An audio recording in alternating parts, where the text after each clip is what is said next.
ERS. Who did I say I worked for? The Texas, Emergency Tesmers. the Tezers.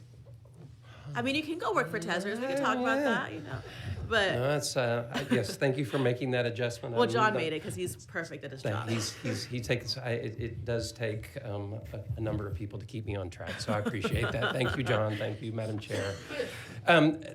Given that LBB did such a great job laying out our presentation, they always do, and the fact that my colleague Kathy Terrell presented to the full committee last Wednesday, I don't know that I really, and that we don't have any exceptional items, I don't know that I need to really go through the entire presentation other than to say thank you for all that this committee has done and the leadership of Chairman Bonin over the last several years to get us to this position. It didn't happen accidentally. It's because of the commitment of you and your colleagues on the Senate side and the governor's office that we have not had to come this session with any exceptional item requests for the pension plan for the first time in 20 years. So thank you for that. As you know, we do two big things, pensions and health care. And you saw this on Wednesday, slide number 4, I think, which are these circles. Again, all of the pension funds that we administer, 3 of them are all actuarially sound. 2 of the 3 are at effectively 100% funded, which means there is no projected unfunded liability. And the largest fund of those, the Employees Retirement System, which has the majority of state employees in it, is on its way to being 100% funded in 30 years.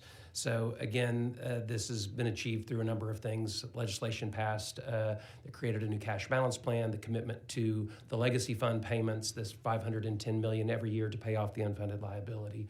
It's working. The course has been stayed, and that's because of your leadership. And so we appreciate that very much, and I know that retirees do too.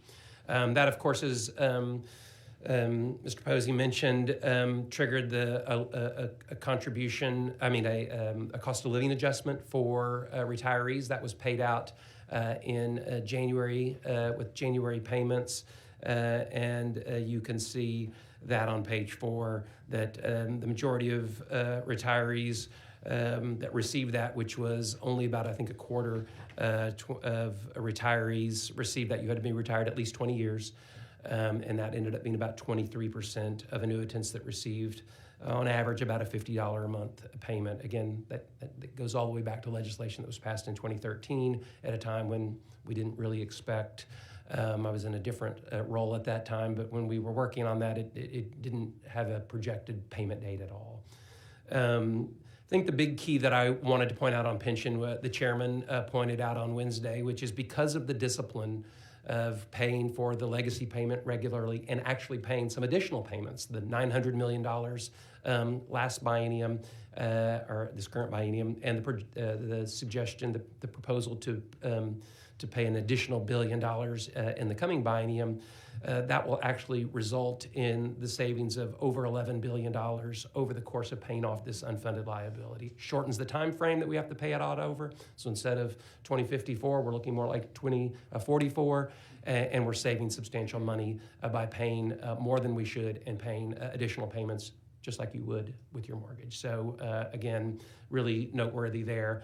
The healthcare piece, John highlighted as well. We haven't been here before the legislature asking for any increases in premiums since 2017. Was the last time I had to show up before the legislature asking for additional money for premiums. And that's really been because of aggressive procurement processes to get vendors that can come in and work with us on our self-funded plans to negotiate really great rates from providers, not just kind of good rates from hospitals and doctors and pharmacies and pharma, but the best that they can give us so that we haven't had to come back and ask for additional funds for that. We've also worked really hard to engage the workforce, both state workforce and higher ed who gets their health insurance from us. So not only state employees get their health insurance from the state of Texas, but all of higher ed with the exception of UT and A&M. So all your community college employees, Texas Tech, University of Houston, all of those institutions out there getting their health insurance from us. We're working actively to engage the members of our plan in their own wellness to see a doctor. If you have issues that are emerging, manage those issues. Take the medications that you need to take, get the care that you need to take before it becomes more expensive. We've implemented a program called Buena Vida, Benefits You, which is a wellness program to try to engage that workforce in their own health and saving money. And it effectively has prevented that kind of expensive care, more expensive care than we might have otherwise seen. And with that, I think that's all I need to hit on for you. Thank you, Porter. Members, any questions? I have a couple of questions. Sure. First of all, I really wish you could share that fact with the legislature more about the investments that we've been putting in last biennium. And this biennium is a savings to the state of $11 billion. I think a lot of times it's hard for members to know those numbers. And so if you could just continue shouting that out, I would be really grateful. Will do. We'll have another opportunity next Monday. I think we've been invited to testify in front of PIFs on Monday, so I'll lay that information out there as well. I appreciate that.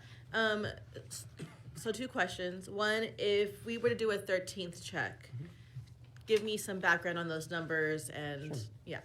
So historically, a 13th check would basically just be, your monthly annuity payment. You would just get an extra one for that year. Our monthly annuity payroll is about $260 million. So if you are going to give everyone who receives a monthly annuity check, just one extra one, a 13th one, that's roughly the cost of it, $260 million. Now I will say over time there have been, caps on some of those where, somebody shouldn't get a true 13th check. You should cap that at some amount. So you can bring that down in different ways, but just that gives you some context. If I were to ask employees, if people who are serviced by ERS were to tell me one thing that they would like to see, what do you think I'm going to hear from them? From the active members or from retirees? Retirees. I mean, you're definitely, you will hear from them, I imagine, today. And I've heard from them and been confident that, they're looking for a broader supplemental payment. It's been, for most of those folks, other than the 23% that received that 3% COLA in January, you have a lot of people who've been retired for 15 years, 10 years, who haven't seen any sort of benefit enhancement. And so they'll probably, be here saying that they need that. Cost of living has eaten away at that annuity that they've been getting. And even though state employees do participate in Social Security, that still has been a major impact on their month-to-month income. And so they'll be here asking you for some sort of supplemental benefit, I guarantee, and we'll be here to provide any information that you need that tells you how much that would cost or what the impact of inflation has been on their annuities over time. So I appreciate that. Porter, after this, will you come to my office and give us numbers on 13th check and any of those COLAs, please? Absolutely. We've got a variety of information we can bring to you. We'll come visit with you on that quickly. Thank you. I appreciate you. Members, any other questions? All right. Seeing none, thank you. Thank you. All right.